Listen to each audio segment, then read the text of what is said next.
ఓం శాంతి. ఈరోజు మురళి 9/11/2025 సండే. అవ్యక్త బాబ్దాదా గారి మధుర మహావాక్యం. మురళి రివైజ్ డేట్ 30/11/7 సంవత్సరంలో బాబా నడిపించారు. 2007లో 2007 మురళీలే నడుస్తున్నాయి. మురళి యొక్క హెడ్లైన్ సత్యత మరియు పవిత్రత యొక్క శక్తిని స్వరూపంలోకి తీసుకొస్తూ బాలకుల నుండి మాలిక్ స్థితిని బ్యాలెన్స్లో ఉంచండి. సత్యత ఉండాలి, పవిత్రత ఉండాలి. ఈ రెండింటి యొక్క శక్తి ద్వారా బాలక్ సో మాలిక్, సత్యతను ఉండాలి. సో బాలకులుగా అయ్యి బాబా యొక్క ఆస్తికి హక్కుదారులుగా, మాలికులుగా కావాలి. సజెషన్ ఇచ్చేటప్పుడు బాలకులుగా ఇవ్వాలి, మాలికులుగా ఇవ్వాలి. తర్వాత అందరూ ఏదైతే యాక్సెప్ట్ చేస్తారో అప్పుడు బాలకులుగా అయిపోవాలి. అంటే బాలక్ సో మాలిక్ యొక్క స్థితిని బ్యాలెన్స్లో ఉంచండి అని బాబా చెప్తున్నారు. ఈరోజు సత్యమైన తండ్రి, సత్యమైన టీచర్ మరియు సద్గురువు తన నలువైపులా ఉన్న సత్యతా స్వరూపులు, శక్తి స్వరూపులు అయిన పిల్లలను చూస్తున్నారు.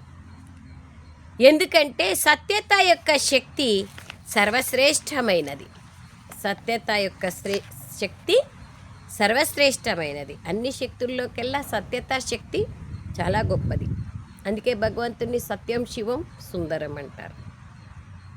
మనసా వాచ కర్మణ సంబంధ సంపర్కాలు స్వప్నంలో కూడా అపవిత్రత యొక్క నామరూపాలు కూడా ఉండకూడదు. దేంట్లో మనసా వాచ కర్మణ స్వప్నంలో సంబంధ సంపర్కాలలో అపవిత్రత యొక్క నామరూపాలు కూడా ఉండకూడదు. ఇటువంటి పవిత్రతకు ప్రత్యక్ష స్వరూపం ఏం కనిపిస్తుంది? ఇటువంటి పవిత్ర ఆత్మ యొక్క నడవడికల్లో, ముఖంలో దివ్యత స్పష్టంగా కనిపిస్తుంది. వారి కళ్ళల్లో ఆత్మీయ ప్రకాశం, ముఖంలో సదా హర్షితముఖత కనిపిస్తాయి. అంటే గుర్తులు చెప్తున్నారు. నేను సంపూర్ణ పవిత్ర ఆత్మను అంటే కళ్ళల్లో దివ్యత్వం, ముఖంలో ఆత్మీయత, చిరునవ్వు మరియు సంబంధ సంపర్కాలలో కూడా కర్మయోగిగా ఉంటారు. బాబా అంటున్నారు, నడవడికలో ప్రతి అడుగులో తండ్రి సమానంగా కర్మయోగిగా కనిపిస్తారు. మీరు సత్యమైన తండ్రి ద్వారా ఇప్పుడు ఎంత సత్యవంతులుగా తయారవుతున్నారు చూడండి. మీ ముఖము, మీ కళ్ళు, మీ నడవడిక, మీ యొక్క కర్మ బాబా సమానంగా కర్మయోగిగా అయిపోతుంది. అంత సత్యవంతులుగా తయారవుతున్నారు. ప్రపంచంలో ఎంతోమంది తమను తాము సత్యవాది అని చెప్పుకుంటారు, సత్యము అని కూడా చెప్తారు. కానీ సంపూర్ణ పవిత్రతయే సత్యమైన సత్యత యొక్క శక్తి. ఇక్కడ బాబా సత్యత యొక్క డెఫినేషన్ చెప్తున్నారు. 2 రకాలుగా చెప్తారు సత్యతకు. ఒకటి అవినాశి అని, రెండవది ట్రూత్ అని. సో సత్యం అంటే ఏమి అంటే బాబా ఇక్కడ ఇంకొక విషయం చెప్తున్నారు. సంపూర్ణ పవిత్రతయే సత్యత, స్వచ్ఛత. బాబా అందుకే అంటున్నారు, సత్యం చెప్తారు కానీ సంపూర్ణ పవిత్రతయే సత్యమైన సత్యతా శక్తి. ఈ విధంగా ఇప్పుడు సంగమయుగంలో మీరందరూ తయారవుతున్నారు. ఈ సంగమయుగం యొక్క శ్రేష్టమైన ప్రాప్తి బాబా అంటున్నారు సత్యత యొక్క శక్తి. శ్రేష్టమైన ప్రాప్తియే సత్యతా శక్తి. అన్ని విషయాలలోనూ సత్యత. ఆత్మ సత్యమే, పరమాత్మ సత్యమే, అవినాశి నాటకం సత్యమే, జ్ఞానం సత్యమే, భవిష్య ప్రాలబ్ధం సత్యమే. అన్నింటిలోనూ సత్యత ఉంటుంది. తో బాబా అంటున్నారు శ్రేష్టమైన ప్రాప్తి సత్యత యొక్క శక్తి మరియు పవిత్రత యొక్క శక్తి. ఇందుకు ప్రాప్తిగా మీరందరూ సత్యుగంలో బ్రాహ్మణ్సో దేవతలుగా అయ్యి ఆత్మ మరియు శరీరం రెండింటితోనూ పవిత్రులుగా అవుతారు. సత్యత మరియు పవిత్రత శక్తి కారణంగా సత్యుగంలో దేవతలుగా అవుతాము. దేవతల యొక్క విశేషత ఏమంటే ఆత్మ మరియు శరీరం రెండూ పవిత్రంగా ఉంటాయి. కానీ శరీరం అయితే పవిత్రమైనది ఇక్కడ లభించదు. మరి ఇటువంటి సంపూర్ణ పవిత్రతను ఈ సమయంలో మీరందరూ ధారణ చేస్తున్నారు. గర్వంగా చెప్తారు. గర్వంగా ఏమని చెప్తారో గుర్తుందా? గుర్తు తెచ్చుకోండి. పవిత్రత మా జన్మసిద్ధ అధికారము అని అందరూ మనస్ఫూర్తిగా మరియు అనుభవంతో చెప్తారు. జన్మసిద్ధ అధికారం సహజంగా ప్రాప్తిస్తుంది. ఎందుకంటే పవిత్రత మరియు సత్యతను ప్రాప్తి చేసుకోవడానికి మీరందరూ ముందుగా మీ సత్యస్వరూపమైన ఆత్మని తెలుసుకున్నారు. ఇంపార్టెంట్. మీ సత్యమైన తండ్రి, సత్యమైన టీచర్, సత్యమైన గురువుని గుర్తించారు మరియు పొందారు. గుర్తించడం వేరు, పొందడం వేరు. ఒక షాప్లో టీవీ దొరుకుతుందని తెలుసుకోవడం వేరు, మన ఇంటికి తెచ్చుకొని ఆనందాన్ని పొందడం వేరు. ఎప్పటి వరకైతే తమ సత్యస్వరూపాన్ని మరియు సత్యమైన తండ్రిని తెలుసుకోరో అప్పటి వరకు సంపూర్ణ పవిత్రత మరియు సత్యత యొక్క శక్తి రాదు. తెలుసుకుంటేనే కదా, అవగాహన ఉంటే అప్పుడు ఆ శక్తి లభిస్తుంది. మరి మీరందరూ సత్యత మరియు పవిత్రత శక్తి యొక్క అనుభవీలే కదా. వారు ప్రయత్నిస్తున్నారు. కానీ మీరు యథార్థంగా మీ స్వరూపాన్ని, తండ్రి స్వరూపాన్ని తెలుసుకున్నారు. మరి మీరందరూ ఈ సమయం యొక్క అనుభవం ద్వారా పవిత్రతను ఎంత సహజంగా మీ సొంతం చేసుకున్నారంటే ఈ సమయం యొక్క ప్రాప్తి యొక్క ప్రాలబ్ధం దేవతల పవిత్రత న్యాచురల్ నేచర్గా ఉంటుంది. ఇటువంటి న్యాచురల్ నేచర్ యొక్క అనుభవాన్ని మీరే ప్రాప్తి చేసుకుంటారు. మరి పవిత్రత మరియు సత్యత యొక్క శక్తి న్యాచురల్ నేచర్గా ఉన్నాయా అని స్వయాన్ని పరిశీలన చేసుకోండి. న్యాచురల్ నేచరా లేకుంటే పరిశ్రమతో దాన్ని తనదిగా చేసుకుంటున్నామా, లేదా కష్టము అసంభవం అనిపిస్తూ ఉందా? ఎట్లా ఉంది పవిత్రతా శక్తి? దేంట్లో పవిత్రతా శక్తి? మనస, వాచ, కర్మణ సంబంధ సంపర్కాలలో స్వప్నమాత్రంగా కూడా అపవిత్రత యొక్క వంశాలు ఉండకూడదు. వ్యర్థము కూడా అపవిత్రతయే, వికల్పాలు కూడా అపవిత్రతయే. అందుకే బాబా సాధారణ సంకల్పాలు కూడా అపవిత్రతయే, సమయాన్ని వృధా చేయడం కూడా అపవిత్రతయే. సో ఈ విధంగా లోతుగా ఆలోచన చేస్తే బాబా అంటారు న్యాచురల్ నేచర్గా ఉందా? పవిత్రత మా జన్మసిద్ధ అధికారం అని భావించేవారు చేతులెత్తండి. జన్మసిద్ధ అధికారంగా ఉందా, లేదా ఆ అధికారాన్ని కష్టపడి తీసుకోవాల్సి వస్తుందా? కష్టపడాల్సిన అవసరం లేదు కదా, యాక్చువల్గా సహజంగా ఉంది కదా. ఎందుకంటే జన్మసిద్ధ అధికారం అయితే జన్మిస్తానే ప్రాప్తిస్తుంది, కష్టపడాల్సిన అవసరం లేదు. ప్రపంచం వారు అసంభవంగా భావిస్తే మీరు అసంభవాన్ని సంభవం చేసేశారు. ఎవరైతే కొత్త పిల్లలున్నారో, మొదటిసారిగా వచ్చారో వారి చేతులెత్తండి. కొత్త పిల్లలకు మొదటిసారిగా వచ్చిన వారికి అభినందనలు. ఎందుకంటే లేటుగా వచ్చినా కానీ టూ లేట్ బోర్డు అయితే ఇంకా పడలేదు. లాస్ట్లో వచ్చినా ఫాస్ట్గా పురుషార్థం చేసి ఫస్ట్ డివిజన్లో రావచ్చు. ఇది బాబా కొత్త పిల్లలకు వరదానం ఇస్తున్నారు. ఫస్ట్ నంబర్ కాదు, ఫస్ట్ డివిజన్లో రావచ్చు. ఫస్ట్ నంబర్ అంటే ఫస్ట్ క్లాస్, లేదా ఏకదం ప్రప్రథమంగా బ్రహ్మ బాబా లాగా ఫస్ట్ భలే ఫస్ట్ నంబర్ రాకపోయినా ఫస్ట్ డివిజన్లో అయితే రావచ్చు. మరి కొత్త పిల్లలకి ఇంతటి ధైర్యం ఉందా? ఫస్ట్ వస్తామని భావించేవారు చేతులెత్తండి. ఫస్ట్ డివిజన్లో వస్తామా, ఫస్ట్ వస్తామా?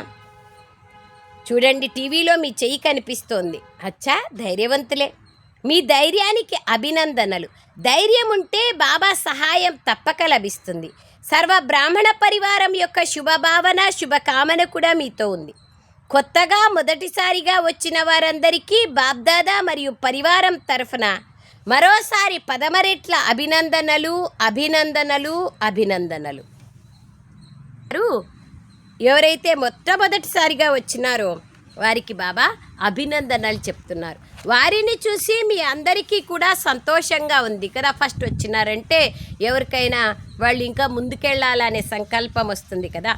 దారి తప్పిన ఆత్మలు మళ్ళీ తమ పరివారంలోకి చేరుకున్నారు. బాబ్దాదా కూడా సంతోషిస్తున్నారు మరియు మీరందరూ కూడా సంతోషంగా ఉన్నారు. బాబ్దాదా వతనంలో దాదీతో కలిసి ఒక రిజల్ట్ని చూశారు. ఏ రిజల్ట్ని చూశారు? మేము బాలకులము మరియు మాలికులము అని తెలుసు, స్వీకరిస్తున్నారు. యజమానులు మరియు బాలకులు కూడా.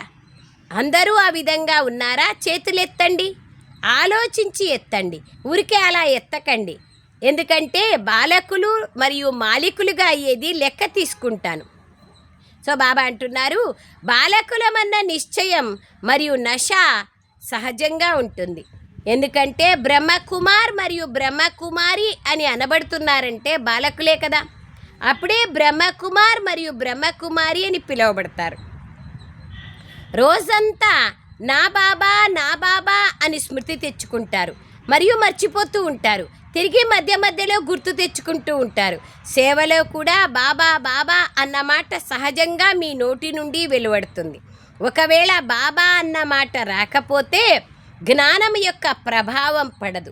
మీరు ఏ సేవ చేసినా, భాషణమిచ్చినా, కోర్సు చెప్పినా, భిన్న భిన్న విషయాలపైన చెప్పినా కానీ సత్యమైన సేవ యొక్క ప్రత్యక్ష స్వరూపం లేదా ప్రత్యక్ష ప్రమాణం ఏమిటంటే నేను కూడా బాబా బిడ్డనే అని వినేవారు అనుభవం చేయాలి. వారి నోటి నుండి కూడా బాబా బాబా అన్న మాట రావాలి.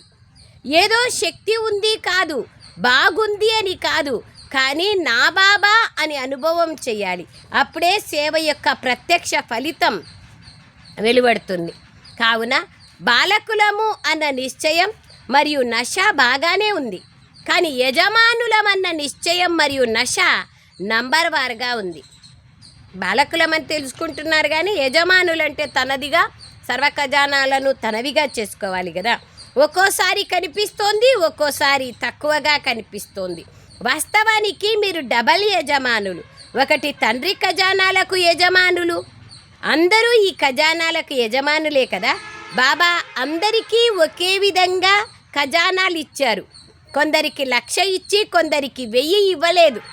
గుణాలు శక్తులు అనే ఖజానాలు కొంతమందికి కొన్ని, కొంతమందికి ఎక్కువ ఇవ్వలేదు. దాది జానకీజీకైతే ఎక్కువ, బ్రహ్మబాబాకైతే ఎక్కువ, మనకైతే తక్కువ, అలా ఇవ్వలేదు. తీసుకునే దాంట్లో నంబర్ వారుగా ఉన్నామే కానీ ఇచ్చే దాత అయితే ఒకే రకంగా ఇస్తున్నారు. తో బాబా అంటున్నారు, అందరికీ అన్ని ఖజానాలను బేహద్ అనంతంగా ఇచ్చారు. ఎందుకంటే బాబా వద్ద అనంతమైన ఖజానాలు ఉన్నాయి, తక్కువ లేవు. బాబ్దాదా అందరికీ సర్వ ఖజానాలను ఇచ్చారు, ఒకే విధంగా ఇచ్చారు. రెండవది, మీరు స్వరాజ్యానికి యజమానులు. అందుకే నా పిల్లలు ఒక్కొక్కరు రాజా పిల్లలు అని బాబ్దాదా గర్వంగా చెప్తారు.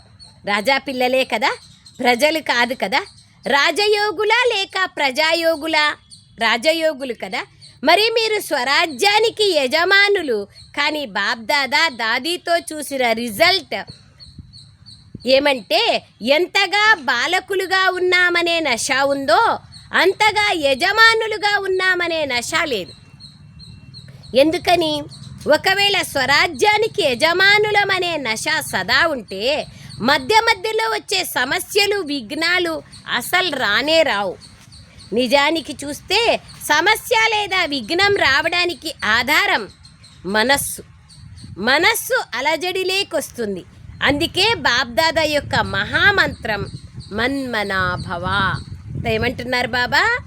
విశేషంగా రాజయోగుల ప్రజాయోగుల అని అడుగుతూ, రాజయోగులంటే రాజ్యం చేసేవారు కదా, రాజ్యం చేసేవారంటే యజమానులు కదా. మరి యజమాని నశ తక్కువగా ఎందుకుంది అంటే విఘ్నాల యొక్క ప్రభావం మనస్సులో పడుతోంది. అందుకే బాబా మనస్సుకి మంత్రం ఏమిచ్చారు? మన్మనాభవ. మన్మనాభవ అన్నారే కానీ బాబా తన్మనాభవ, ధన్మనాభవ అనలేదు. మన్మనాభవ. ఒకవేళ మీరు స్వరాజ్యానికి యజమానులుగా ఉన్నట్లయితే మనస్సు యజమానిగా ఉండదు. మనస్సు మీ కర్మచారి, రాజు కాదు. రాజు అంటే అధికారి, మనస్సు మన కర్మచారి. కానీ మనస్సు చెప్పినట్లు వింటా ఉంది ఆత్మ చెప్పినట్లు మనస్సు వినట్లేదు. ఒకసారి వింటుంది, ఒకసారి వినదు. అందుకే బాబా అంటున్నారు, రాజు అనగా అధికారి. అధీనమై ఉండే వారిని రాజు అని అన్నారు. మరి రిజల్ట్లో ఏం చూశారు? మనస్సు యొక్క యజమానిని, నేను రాజ్యాధికారిని, యజమానిని అన్న స్మృతి ఆత్మిక స్థితి తక్కువగా ఉంది. మనసుకి యజమానిగా లేరు. మనస్సు మనల్ని నడిపిస్తూ ఉంది, మనము మనస్సుని నడిపించట్లేదు. అంటే శ్రీమత ప్రకారంగా నడవడం అంటే మనస్సుని నడిపించడం, దాని ప్రకారంగా నడవడం అంటే ఆటోమేటిక్గా ఆత్మని నడిపిస్తూ ఉంది అని అర్థం. తో బాబా అంటున్నారు ఆత్మిక స్థితి తక్కువగా ఉంది అని అర్థం. వాస్తవానికి ఇది మొదటి పాఠం, ఆత్మపాఠం. మీరందరూ మొదటి పాఠం ఏం నేర్చుకున్నారు? నేను ఆత్మను. పరమాత్మ పాఠం రెండవది, నేను యజమానిని. ఈ కర్మేంద్రియాలకు అధికారి ఆత్మను, శక్తిశాలి ఆత్మను. సర్వశక్తులు ఆత్మ యొక్క నిజ గుణాలు అని మొదటి పాఠంలో నేర్చుకున్నారు. బాబ్దాదా ఏం చూశారంటే నేనెవరిని, ఎలా ఉన్నాను, దీని యొక్క న్యాచురల్ స్వరూపం యొక్క స్మృతిలో నడవడం, ఉండడం, ముఖము ద్వారా అనుభవం కలగడం, సమస్యలను దాటడం. ఇందులో ఇప్పుడు ఇంకా అటెన్షన్ ఇవ్వాలి. ఏమంటున్నారు బాబా? సమస్యలు రావడానికి కూడా ఆధారం మనస్సే. మన స్మృతిలో నేను శక్తిశాలి ఆత్మను అని లేకపోతే సమస్యలు ప్రభావితమవుతాయి, విఘ్నాలు ప్రభావితమవుతాయి, మనము వీక్గా అవుతాం. అందుకోసమే బాబా అంటున్నారు ఆత్మపాఠం ఫస్ట్, పరమాత్మ పాఠం సెకండ్. కర్మేంద్రియాలకు అధికారి ఆత్మను, శక్తిశాలి ఆత్మను, సర్వశక్తులు ఆత్మ యొక్క నిజ గుణాలు. ఇది మొదటి పాఠంలో నేర్చుకున్నారు. బాబ్దాదా ఏం చూశారంటే నేనెవరిని, ఎలా ఉన్నాను, దీని యొక్క న్యాచురల్ స్వరూపంలో నేనెవరిని, ఎలాంటి ఆత్మను, ఎలా ఉన్నాను, నా యొక్క క్వాలిటీస్ ఏమి, నా యొక్క కర్తవ్యాలు ఏమి, నా అధికారం ఏమి అనేది నడవడంలో, ఉండడంలో, నోటి ద్వారా అనుభవం కలగడంలో, ముఖం ద్వారా సమస్యలు దాటడంలో అది ఉపయోగిస్తలేదు. అటెన్షన్ లేదు. ఇంకా కొంచెం అటెన్షన్ పెంచుకోండి. కేవలం నేను ఆత్మను కాదు, కానీ ఎటువంటి ఆత్మను అనే స్మృతిలో ఉంచుకుంటే మాస్టర్ సర్వశక్తివంతుని ముందు సమస్య లేదా విఘ్నానికి ఎటువంటి శక్తి ఉండదు. రిజల్ట్లో ఇప్పటికీ ఇంకా ఏదో ఒక సమస్య లేదా విఘ్నాలు కనిపిస్తున్నాయి. కానీ నడవడిక మరియు ముఖంలో నిశ్చయానికి ప్రత్యక్ష స్వరూపమైన ఆత్మిక నశ ఇంకా ఎక్కువ ప్రత్యక్షం కావాలి. నడవడిక, ముఖములో నిశ్చయానికి ప్రత్యక్ష స్వరూపం ఆత్మిక నశ ఇంకా ఎక్కువగా ప్రత్యక్షం కావాలి. దీనికోసం యజమాని స్థితిని పదే పదే పరిశీలించుకుంటూ ఉండండి. అంటే నేను ఆత్మ మాలిక్ని అనే స్థితిని పరిశీలించుకుంటూ ఉండండి. పరిశీలించుకుంటూ పోతే పరివర్తన అనేది జరుగుతుంది. క్షణంలో పని కర్మ చేస్తూ కర్మను ప్రారంభించే సమయంలో పరిశీలించుకోండి. యజమాని అన్న అథారిటీతో కర్మేంద్రియాల ద్వారా కర్మను చేయించి కంట్రోలింగ్ పవర్, రూలింగ్ పవర్ ఉన్న ఆత్మను అని భావిస్తున్నారా? అది బాబా అంటున్నారు. అంటే యజమాని అనే అథారిటీతో కర్మేంద్రియాల ద్వారా కర్మను చేయించండి. కంట్రోలింగ్ పవర్, రూలింగ్ పవర్తో ఉన్నాను అని భావిస్తున్నారా? ఎప్పుడైతే నేను ఆత్మ నా స్వమానంలో ఉంటానో అప్పుడు ఆటోమేటిక్గా కర్మేంద్రియాలపైన, జ్ఞానేంద్రియాలపైన రూలింగ్ అండ్ కంట్రోలింగ్ పవర్ ఉంటుంది. సీఎం తన సీట్లో కూర్చున్నప్పుడు ఆటోమేటిక్గా అందరిపైన శక్తి ఉంటుంది. పిఎం తన సీట్లో ఉన్నప్పుడు, పిఎం దిగితానే 5 సంవత్సరాలు అయిపోతానే ఎక్స్ అయిపోయినారంటే వాళ్ళ మాట ఎవరు వినరు. వాళ్ళని కూడా కావాలంటే జైల్లో వేసేస్తారు. ఆ విధంగా అంటే తన స్థితిలో తానుంటే నేను మాస్టర్ సర్వశక్తివంతుణ్ణి అనే నశాన్ని తీసుకొని వచ్చి ఆ స్మృతిలో స్వరూపమైనాము అంటే మనసు, బుద్ధి, సంస్కారము వినాల్సిందే, కర్మేంద్రియాలు వినాల్సిందే. ఇది నేను చెయ్యకూడదంటే చెయ్యకూడదంతే, ఇది వినకూడదంటే వినకూడదు, ఇది చూడకూడదంటే చూడకూడదు. కర్మేంద్రియాలు నా అధీనంలో ఉండాలి, మనస్సు, బుద్ధి, సంస్కారం కూడా నా అధీనంలో ఉండాలి. అది బాబా అంటున్నారు. కంట్రోలింగ్ పవర్, రూలింగ్ పవర్ ఉన్న ఆత్మనని భావిస్తున్నారా? లేదా సాధారణంగా కర్మ ప్రారంభమైందా బాబా అడుగుతున్నారు. స్మృతి స్వరూపంతో కర్మ ప్రారంభించడంలో మరియు సాధారణ స్థితిలో కర్మను ప్రారంభించడంలో ఎంతో తేడా ఉంటుంది. అంతే కదా, జనరల్గా కర్మ చేసేకి ముందు కాలంలో పొయ్యి ముట్టించాలంటే పొయ్యి అంతా క్లీన్ చేసుకొని కట్టెల పొయ్యి పూజ చేసి వెలిగించేవాళ్ళు. విత్తనాలు నాటాలంటే మొట్టమొదట పూజ చేసి దేవుణ్ణి స్మృతి చేసుకొని పని చేసేవాళ్ళు. ఈ కాలంలో అవన్నీ లేదు కదా. అంటే స్మృతి స్వరూప స్థితిలోకి సాధారణంగా కర్మ చేసేకి వ్యత్యాసం ఉంటుంది కదా, అది బాబా అంటున్నారు. స్మృతి స్వరూపంతో కర్మను ప్రారంభించడంలో మరియు సాధారణ స్థితిలో కర్మను ప్రారంభించడంలో ఎంతో తేడా ఉంది.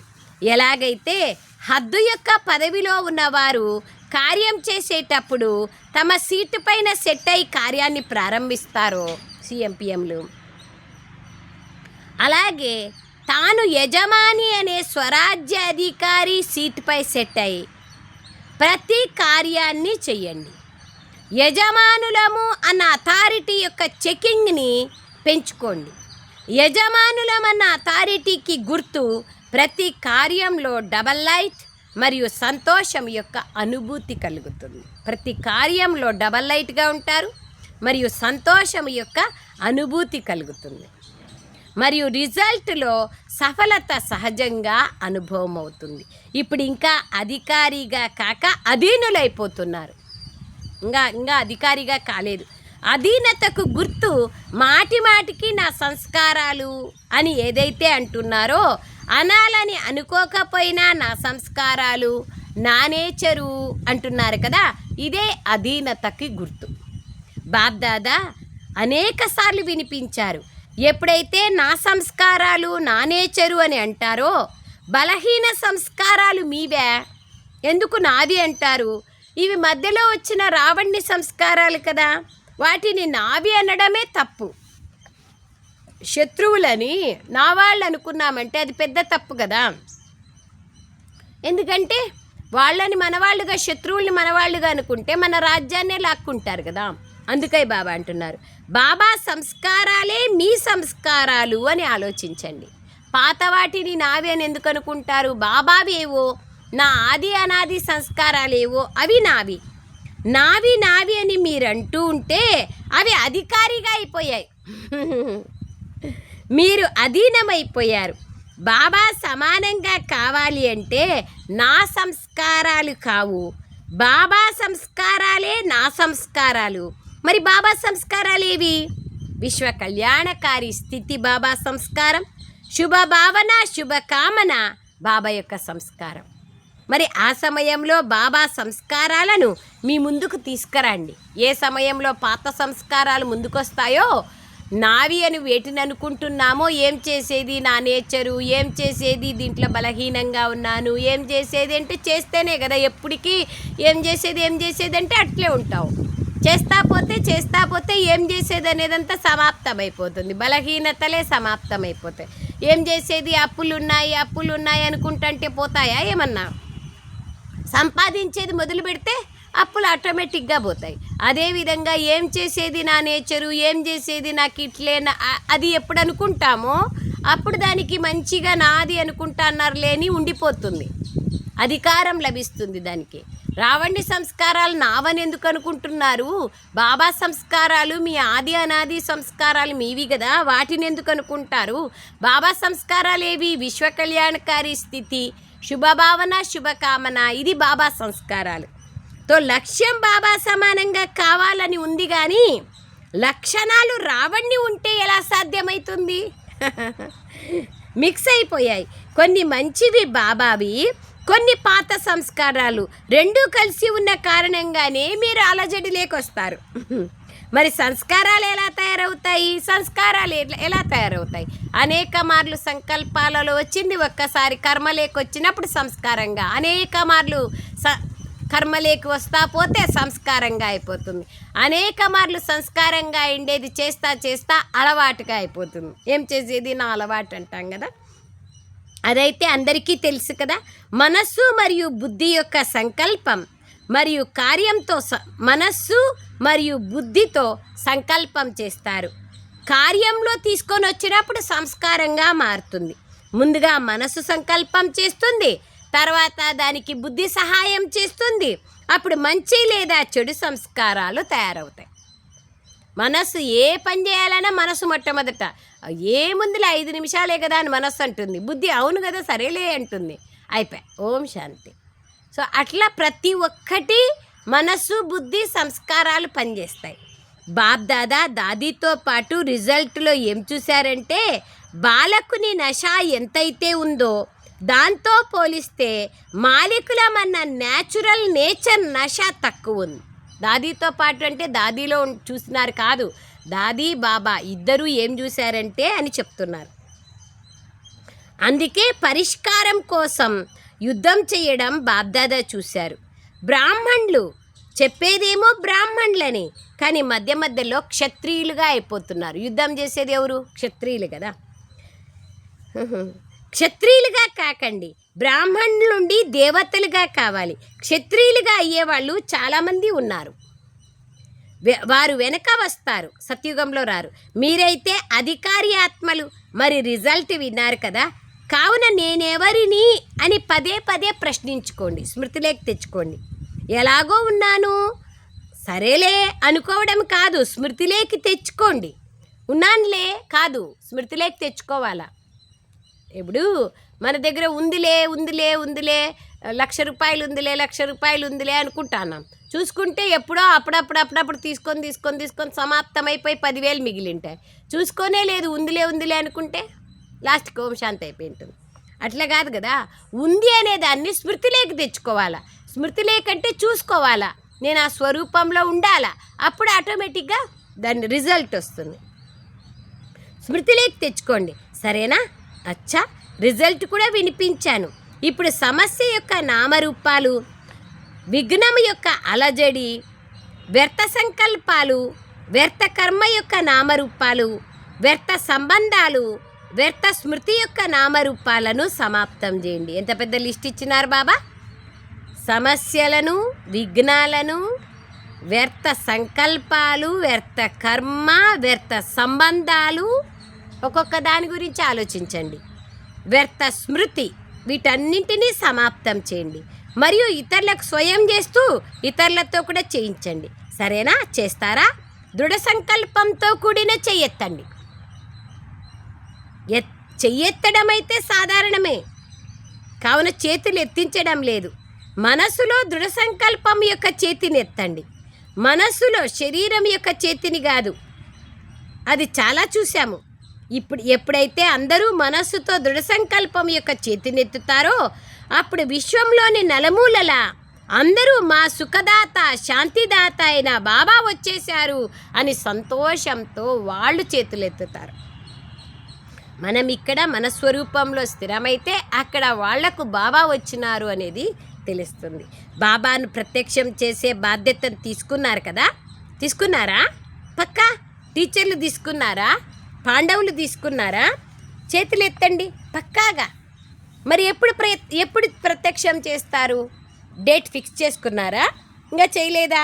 ఇంకా ఎంత టైం కావాలి? 1 సంవత్సరం చాలా, 2 ఏళ్ళు కావాలనా? ఎన్ని సంవత్సరాలు కావాలి? ప్రతి ఒక్కరూ తమ పురుషార్థం యొక్క యథాశక్తి అనుసారంగా, తమ న్యాచురల్ నడవడిక మరియు ఎగిరే విధి అనుసారంగా సంపన్నంగా అయ్యే డేటుని మీకు మీరే స్వయం ఫిక్స్ చేసుకోండి. సంపన్నంగా అయ్యే డేట్ ఎలా ఫిక్స్ అవుతుంది? తమ పురుషార్థం ఆధారంగా, న్యాచురల్ నడవడిక ఆధారంగా. ఎగిరే స్థితిలో ఉంది అంటే నేను సంపన్నంగా అవుతున్నానే అని అర్థం. ఇంకా అక్కడక్కడ కుంటుతున్నాను, నిలబడుతున్నాను, పరిగెత్తుతున్నాను అంటే పరిగెత్తుతా అలసిపోయి ఆగిపోవచ్చు కదా. బాబా అంటున్నారు మీరే ఫిక్స్ చేసుకోండి. బాబ్దాదా అయితే ఇప్పుడు చెయ్యండి అని చెప్తున్నారు. కానీ యథాశక్తి మీ పురుషార్థం అనుసారంగా డేట్ ఫిక్స్ చేసుకోండి. ఎవరికి వాళ్ళు ఫిక్స్ చేసుకోండి. అప్పుడు ఏదైనా కార్యక్రమానికి డేట్ ఫిక్స్ చేస్తేనే కదా అది ఫాస్ట్గా జరుగుద్ది, లేకపోతే స్లోగా జరుగుతూ ఉంటుంది. సమయానుసారంగా మనసు యొక్క స్థితి, వాచా యొక్క స్థితి, సంబంధ సంపర్కాల స్థితిలో ఉన్నతి ఉందా అని పరిశీలించుకోండి. ఉన్నతి ఉందా? మనసా వాచా కర్మణ, మనస సంబంధ సంపర్కాల్లో వాచా మనసా సంపర్కాలు. ఎందుకంటే డేట్ ఫిక్స్ చేసుకోవడంతో అటెన్షన్ వస్తుంది. అందరి నుండి అయిపోయింది మురళి, అందరి నుండి అన్ని వైపుల నుండి సందేశం అందింది, మెయిల్స్ వచ్చాయి. బాబా అంటున్నారు, మీరు మీ మెయిల్ చేరుకునేకి ముందుగానే బాబ్దాదా వద్దకు అన్నీ చేరుకుంటాయి. మనస్సు యొక్క సంకల్పాలు అనే ఈమెయిల్స్ చాలా వేగంగా ఉంటాయి. ఇవి ముందుగానే చేరుకుంటాయి. ఎవరైతే ప్రియస్మృతులను తమ స్థితి యొక్క సమాచారాన్ని, సేవ యొక్క సమాచారాన్ని పంపారో వాటన్నింటినీ బాబ్దాదా స్వీకరించారు. అందరూ ప్రియస్మృతులను ఎంతో ఉత్సాహంతో పంపారు. విదేశీయులైనా దేశీయులైనా అందరికీ రిటర్న్గా బాబా ప్రియస్మృతులను మరియు హృదయపూర్వక ఆశీర్వాదాలను, ప్రేమ మరియు శక్తితో కూడిన సకాష్ని ఇస్తున్నారు. అచ్చా, అంతా విన్నారు. వినటం ఎలాగైతే సహజమనిపిస్తుందో, వినటం నుంచి దూరంగా స్వీట్ సైలెన్స్ స్థితి కూడా ఎప్పుడు కావాలంటే అప్పుడు, ఎంత సమయం కావాలంటే అంత సమయం మాలికులుగా అయ్యి అనుభవం చేయాలి. మనస్సుకు మాలికులుగా ఉండాలి. మొదటి విశేషత ఇది. అందుకే మనస్సుని జయించిన వారు జగత్తుని జయించగలరు అంటారు. మరి ఇప్పుడు విన్నారు కదా, చూశారు. ఆత్మ రాజుగా అయ్యి మనస్సు బుద్ధి సంస్కారాలను తన అధీనంలో ఉంచుకోగలుగుతుందా? మనస్సు బుద్ధి సంస్కారాలు మూడింటికి యజమానులుగా అయ్యి స్వీట్ సైలెన్స్ని ఆర్డర్ చేయండి. పరంధామం యొక్క మధురమైన శాంతిని మరి ఆర్డర్ చేయడం ద్వారా, అధికారిగా అవ్వడం ద్వారా 3 ఆర్డర్లో ఉంటున్నాయా మనస్సు బుద్ధి సంస్కారాలు? దీన్ని అనుభవం చేసుకోండి. ఇప్పుడిప్పుడే అధికారి యొక్క స్టేజ్ పైన స్థితిలో అవ్వండి. బాబ్దాదా గారు డ్రిల్ చేయించారు, మనం కూడా చేద్దామా? మనస్సు బుద్ధి సంస్కారాల పైన నేనైన ఆత్మ ఎంత శాతం మాలిక్గా ఉన్నాను అని పరిశీలన చేసుకుందాం.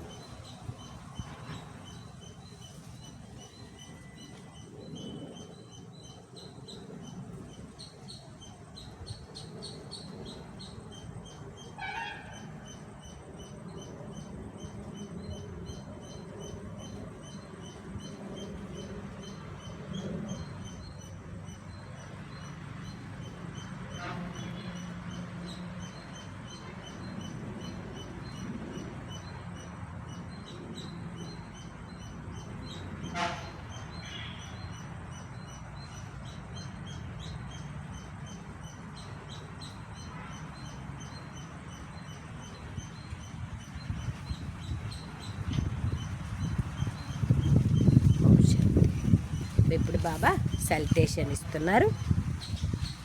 నలువైపులా ఉన్న సదా స్వమానధారి, సత్యత యొక్క శక్తి స్వరూపులు, పవిత్రత యొక్క సిద్ధి స్వరూపులు, సదా అచలంగా నిశ్చలమైన స్థితి యొక్క అనుభవీలైన స్వపరివర్తకులు మరియు విశ్వపరివర్తకులు, సదా అధికారి స్థితి ద్వారా సర్వాత్మలకు తండ్రి ద్వారా అధికారాన్ని ఇప్పించే నలువైపులా ఉన్న బాబ్దాదా యొక్క లక్కీ మరియు లవ్లీ ఆత్మలకు పరమాత్ముని మధుర స్మృతులను మరియు హృదయపూర్వక ఆశీర్వాదాలను స్వీకరించండి.